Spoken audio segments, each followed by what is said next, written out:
Assalamualaikum warahmatullahi wabarakatuh, Sobat Nyubi TV dimanapun saat ini Anda berada. Dalam beberapa video Nyubi TV yang lalu telah beberapa kali membahas tentang sosok Al-Masih Ad-Dajjal, seorang sosok yang digambarkan menjadi salah satu tokoh utama di akhir zaman. Seorang sosok yang digambarkan mempunyai kekuatan yang sangat hebat, yang tak ada satu orang pun manusia mampu mengalahkannya selain Nabi Isa, yang kelak akan turun kembali dan membunuh Dajjal. Dan manusia sebelum turunnya Nabi Isa akan mengalami cobaan demi cobaan hingga manusia harus mengakuinya sebagai Tuhan. Dimana ketika manusia mengakuinya sebagai Tuhan dan menerima air yang dia tawarkan, maka manusia kemudian sejatinya memilih api, memilih nerakanya Allah yang sejati. Lalu dengan kengerian seperti itu, apa kira-kira langkah yang bisa manusia lakukan untuk menghadapinya? Dalam kesempatan kali ini, Nyubi TV akan mencoba membahas tentang ini dari sudut pandang yang berbeda. Besar harapannya apa yang Nyubi TV sampaikan akan bermanfaat dan menambah hasanah wawasan kita, sehingga jika dirasakan demikian, maka tidak ada salahnya untuk Anda menekan tombol like dan subscribe serta menyalakan tanda loncengnya untuk selalu mendapatkan update berita terbaru dari setiap video yang akan Nyubi TV unggah kemudian. Sobat Nyubi TV, dalam berbagai hadis disebutkan tentang begitu hebatnya kelak fitnah Dajjal, sehingga para nabi kemudian selalu memperingatkan tentang bahaya fitnah Dajjal. Rasulullah SAW bersabda, "Wahai manusia, tak akan ada huru-hara di muka bumi sejak masa Adam yang lebih besar daripada huru-hara Dajjal. Sesungguhnya setiap nabi yang dikirimkan Allah akan memperingatkan umatnya tentang Dajjal. Aku adalah nabi terakhir dan kalian adalah umat terakhir." Hadis riwayat Ibnu Majah. Saking berbahayanya fitnah Dajjal, kita kemudian diajarkan untuk selalu berdoa agar bisa terlindung dari fitnahnya. Ya Allah, sesungguhnya kami berlindung kepadamu dari siksa jahanam, dari fitnah kubur, dan dari fitnah kehidupan dan kematian, dan dari fitnah Al-Masih Ad-Dajjal. Hadis riwayat Muslim dari Anas dan Abu Hurairah. Bahkan Rasulullah sendiri kemudian mengajarkan cara untuk terhindar dari fitnahnya Dajjal, bahwa Nabi Shallallahu Alaihi Wasallam bersabda, "Barang siapa yang menghafal 10 ayat dari permulaan surat Al-Kahfi, maka dia dilindungi dari Dajjal, yakni dari fitnahnya." Hadis riwayat Muslim dari Abu Darda. Tetapi menjadi pertanyaan kemudian, apakah cara untuk terhindar dari fitnah Dajjal itu hanya cukup membaca doa dan ayat-ayat dari surat Al-Kahfi dan memperlakukannya seperti mantra untuk mengusir jin? Dan ketika doa-doa itu dibacakan, Dajjal akan menjadi cerit kepanasan seperti roh yang hinggap pada raga orang yang kesurupan.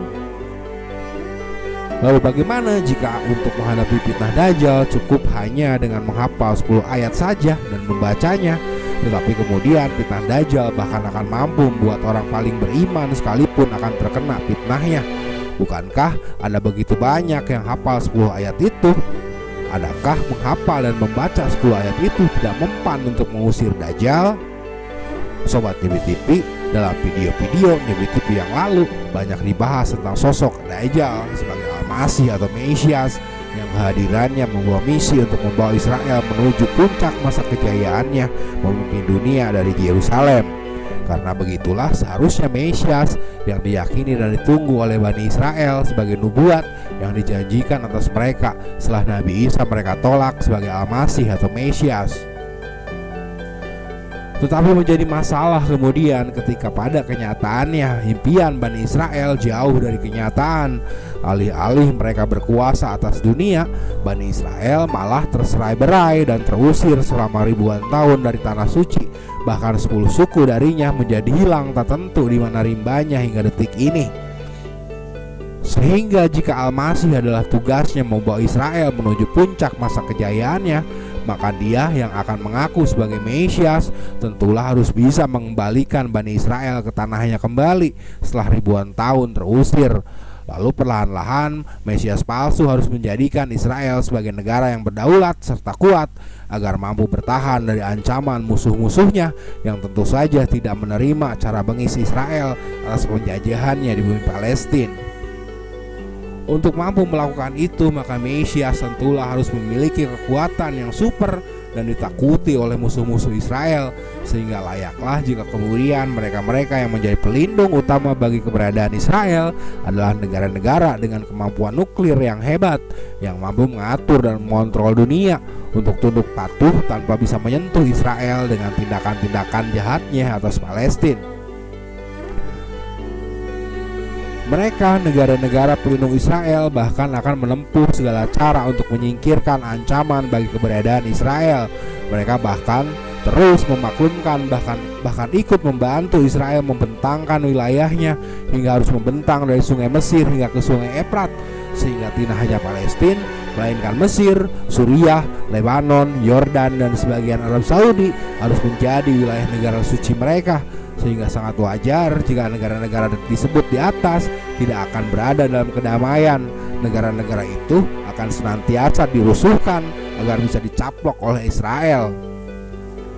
Mesias bahkan kemudian menciptakan sebuah sistem untuk menggusur mata uang emas dan digantikan dengan sistem mata uang kertas melalui konferensi di kota Bretton Woods tahun 1944, di mana dengan sistem itu Mesias kemudian mampu menekan dunia pada perbudakan sistem yang dia ciptakan, dan dunia kemudian dicengkram dengan hutang yang susah untuk dilunasi hanya demi untuk bisa berdagang dengan bangsa lain, di mana dunia kemudian wajib hanya menggunakan dolar sebagai satu-satunya mata uang yang dianggap resmi dan berlaku tanpa bisa menolak, karena menolak itu akan berarti sebuah agresi militer, dibombardir, dikucilkan, dihajar, berbagai sanksi dan embargo, dimusuhi, difitnah dan lain sebagainya. Sobat Nyubi TV, jika kemudian analisa ini benar bahwa ada mereka yang sedang melakukan misi mesianik bagi Bani Israel untuk kemudian kelak keluar dan mengaku sebagai Mesias kepada Bani Israel setelah tugasnya membawa Israel memimpin dunia terwujud, lalu bagaimana cara kita untuk selamat dari fitnahnya Dajjal?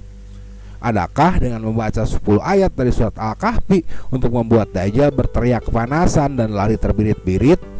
Ataukah meniru langkah yang dilakukan oleh para pemuda Ashabul Kahfi, yaitu dengan memilih api yang ditawarkan oleh Al-Masih palsu dengan menolak dolar yang dia tawarkan, menghindar hingga ke dalam sebuah goa yang terpencil dengan resiko diburu, dibombardir, dikucilkan, dimusuhi, bahkan dibelah tubuhnya seperti yang dilakukan oleh Rusia, Iran, Suriah, Lebanon, China, dan kawan-kawan?